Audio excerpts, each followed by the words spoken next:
बोलो श्यावर रामचंद्र भगवान की जय।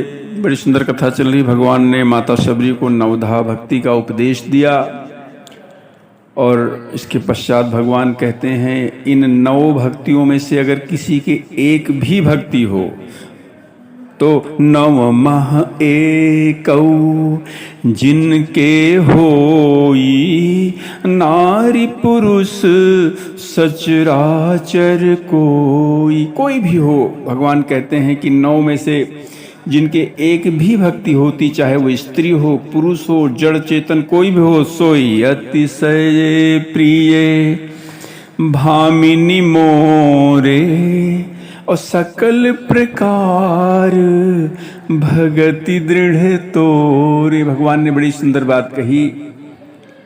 भगवान कहते जिनके एक भी भक्ति हो, हे भामिनी, वो मुझे अत्यंत प्रिय है। और फिर तुम में तो भगवान कहते हैं तुम में तो सब प्रकार की भक्तियां दृढ़ है।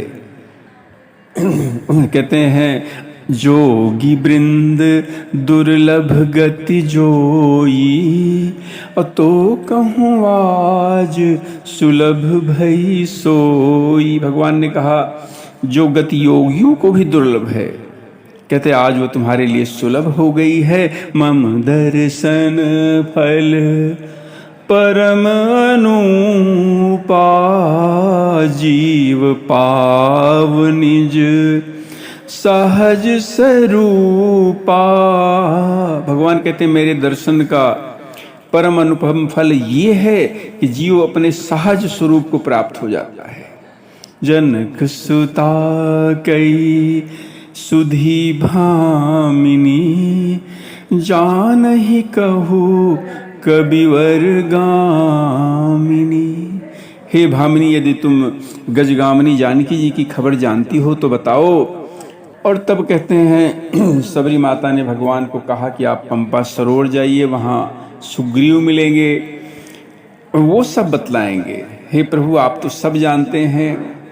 और कहते हैं बार बार भगवान के चरणों में सिर नवाकर सारी कथा बताकर, और कहते भगवान के सामने ही भगवान के चरण कमल को धारण करके योगाग्नि से देह त्याग कर कहते हैं भगवान के हरि पद में लीन हो गई, जहां से फिर नहीं लौटते हैं।